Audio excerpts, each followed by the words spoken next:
A 업체는 4,500, B 업체는 5,200 이렇게 총액만 놓고 보면 당연히 싼 쪽이 괜찮아 보이실 수 있는데 근데 인테리어는 총액만 보면 정확한 비교가 거의 안 됩니다.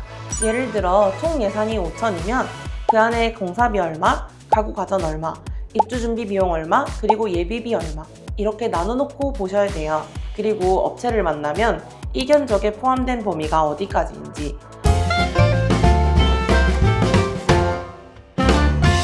안녕하세요. 일상의 가치를 더하는 인풀디자인입니다. 반갑습니다.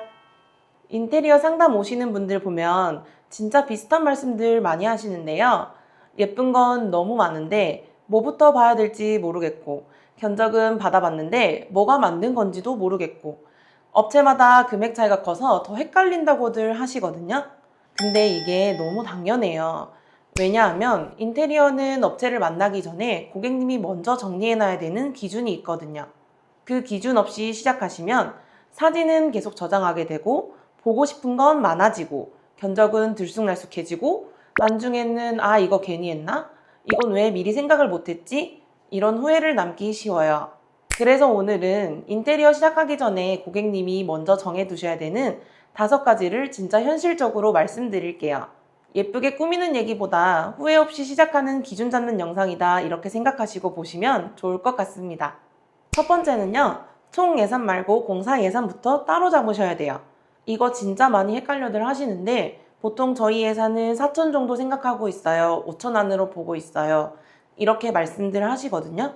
근데 막상 이야기 나눠보면 그 안에 공사만 들어가 있는 게 아니라 가구, 가전, 그리고 커튼, 조명, 이사 비용까지 같이 생각하시는 경우가 생각보다 정말 많아요. 그러면 정작 공사에 얼마를 쓸 수 있는지가 안 보이게 되는 거죠. 예를 들어 총 예산이 5천이면 그 안에 공사비 얼마, 가구 가전 얼마, 입주 준비 비용 얼마, 그리고 예비비 얼마 이렇게 나눠놓고 보셔야 돼요. 저는 보통 상담할 때 예산을 4칸을 나눠보시라고 말씀을 드리는데 공사비, 가구 가전, 입주 준비 비용, 예비비 이렇게 나눠보시면 좋습니다. 그리고 여기서 중요한 게 예산은 이 정도면 좋겠다가 아니라 여기까지는 가능하지만 이 상한선은 넘지 않겠다라는 상한선을 보셔야 된다는 거예요. 왜냐면 인테리어는 보다 보면 계속 욕심이 생기거든요. 처음엔 도배 바닥만 생각하셨다가 조명도 바꾸고 싶고 주방도 손보고 싶고 이왕 하는 김에 욕실도 같이 할까 싶고 이게 점점 커지기가 쉬워요. 그래서 첫 번째는 총 예산만 생각하지 마시고 공사 예산을 따로 숫자로 먼저 정하시는 것 이게 먼저 시작입니다. 두 번째는요. 그 예산으로 어디까지 할 건지 공사 범위를 먼저 정하셔야 돼요. 이게 안 되면 상담받을 때마다 말이 계속 바뀌는데 어느 날은 전체를 싹 다 하고 싶어요 하셨다가 어느 날은 주방이랑 욕실만 해도 될 것 같아요 하시고 또 다른 업체 가면 바닥이랑 도배 조명 정도만 할까 싶어요 하시면서 기준이 계속 흔들리시거든요.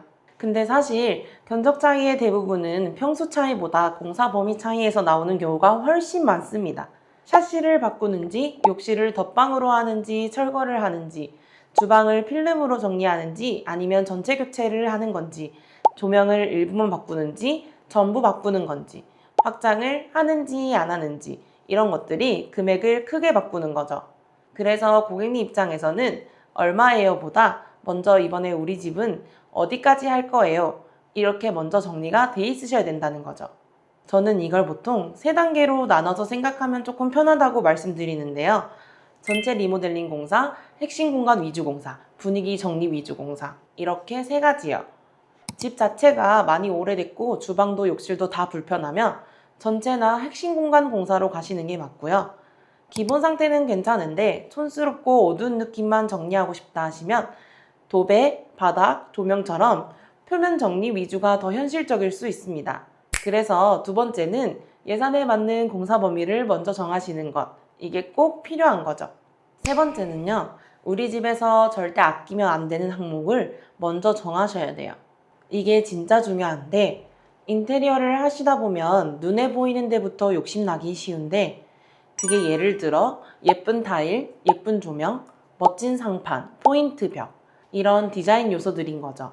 근데 막상 살면서 후회가 크게 남는 건 그런 부분보단 기능적인 기능이 부족할 때가 훨씬 많습니다. 예를 들면 욕실 방수나 배수, 창호 상태, 확장부 단열, 설비 배관, 전기 상태 같은 것들이요. 겉으로는 티가 잘 안 나도 여기가 문제가 생기면 살면서 계속 불편합니다. 집이 춥고 곰팡이가 생기고 욕실이 자꾸 말썽이고 주방은 예쁜데 쓰기 불편하고 이런 식으로요. 그래서 예산이 한정돼 있을수록 먼저 보셔야 되는 게 있어요. 우리 집은 어디에 돈을 아끼면 안 되는가? 이걸 먼저 보셔야 돼요. 욕실이 너무 오래됐고 누수나 배수 걱정이 있다면 욕실은 제대로 공사를 하시는 게 맞고, 확장된 공간이 유독 춥고 겨울마다 결로가 심했다면 단열이나 창호 상태를 먼저 보셔야 되는 거죠. 주방을 매일 많이 쓰는 집이면 주방은 디자인보다 수납, 콘센트, 조리동선, 상판 사용성 같은 기능 쪽에 돈을 쓰시는 게 맞습니다. 그러니까 예쁜 것보다 먼저 기본 성능과 매일 쓰는 기능에 우선순위를 두셔야 되는 거죠. 네 번째는요, 반대로 줄여도 되는 항목도 미리 정해 두셔야 돼요. 이게 없으면 예산은 거의 무조건 올라가게 되어 있어요. 왜냐면 상담을 하다 보면 계속 좋아 보이는 게 생기거든요. 이것도 하면 더 예쁠 것 같고, 이왕 하는 김에 이것도 넣고 싶고, 이 자재도 좋아 보이고, 이런 것들이 하나씩 붙기 시작하면 견적이 생각보다 빨리 커지는 거죠. 그래서 처음부터 이번 공사에서는 어디까지 줄일 수 있는지 그 기준도 같이 보셔야 됩니다. 예를 들면 구조 변경은 하지 않겠다. 고가의 브랜드는 꼭 고집하지 않겠다. 맞춤 가구는 꼭 필요한 곳에만 하겠다. 매립형 옵션은 필요한 부분만 넣겠다. 마감재도 무조건 최고 사양만 보지 않겠다. 이런 식으로요. 중요한 건 줄인다고 해서 무조건 싼 걸 하겠다는 건 아니에요. 돈 쓸 곳은 제대로 쓰고 가한 욕심은 조절하자는 개념에 가깝습니다. 욕실 방수는 제대로 보더라도 집 전체를 다 최고가 자재로 갈 필요는 없고, 주방도 동선 수납은 신경 쓰되 모든 옵션을 다 넣을 필요는 없고, 붙박이장도 꼭 필요한 방만 맞춤으로 하고 나머지는 가구 배치로 풀 수도 있어요. 그래서 네 번째는 줄여도 되는 항목을 정해서 예산 세는 걸 막는 거죠. 다섯 번째는 견적을 총액으로만 보지 마시고 항목별로 비교하셔야 돼요. A 업체는 4,500, B 업체는 5,200 이렇게 총액만 놓고 보면 당연히 싼 쪽이 괜찮아 보이실 수 있는데, 근데 인테리어는 총액만 보면 정확한 비교가 거의 안 됩니다.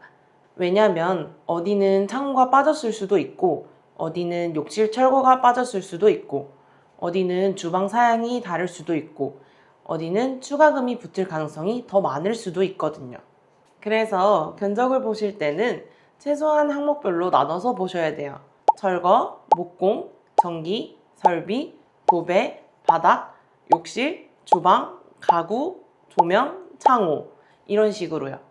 그리고 항목만 보는 게 아니라 어디까지 포함인지도 같이 보셔야 됩니다. 예를 들어 욕실 공사라고 하여도 덧방인지 철거인지 도기와 수전 브랜드는 어디 건지 이게 다 다를 수 있거든요. 주방도 마찬가지예요. 겉보기엔 주방 교체인데 상판 재질이나 수납 구성, 하드웨어에 따라 금액 차이가 꽤 크게 날 수 있습니다. 그래서 견적 비교는 어디가 더 싸냐 보다는 같은 범위를 기준으로 비교를 하고 있느냐, 이거를 보셔야 돼요. 그리고 업체를 만나면 이 견적에 포함된 범위가 어디까지인지, 빠진 항목은 뭔지, 추가금 가능 항목은 뭔지, 현장 관리는 누가 하는지, AS는 어떻게 되는지 이 질문은 꼭 해보시면 좋습니다. 오늘 내용 정리해 볼게요. 인테리어 시작 전에는 첫째, 총 예산과 공사 예산을 따로 정하시고, 둘째, 그 예산으로 어디까지 할지 공사 범위를 정하시고, 셋째, 절대 아끼면 안 되는 항목을 정하시고, 넷째, 줄여도 되는 항목도 같이 정하시고, 다섯 번째, 견적은 총액이 아니라 항목별 기준으로 비교하셔야 합니다.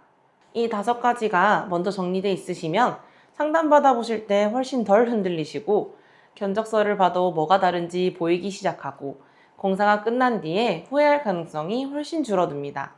인테리어는 사진을 많이 본 사람이 잘하는 게 아니라 기준을 먼저 잡은 사람이 덜 후회합니다. 그리고 오늘 말씀드린 내용 직접 정리해 보실 수 있게 저희가 인테리어 시작 전 예산표와 체크리스트 파일을 드릴 테니 실제로 준비하실 때 훨씬 편하실 거예요. 설명란이나 고정 댓글을 통해서 받아보실 수 있게 준비해두면 영상을 보고 끝나는 게 아니라 직접 써보시면서 우리 집 기준을 잡아보실 수 있으실 겁니다. 오늘 영상이 도움이 되셨다면 구독과 좋아요 부탁드리고 다음 영상에서도 인테리어 관련된 도움을 드리도록 하겠습니다. 감사합니다. 안녕!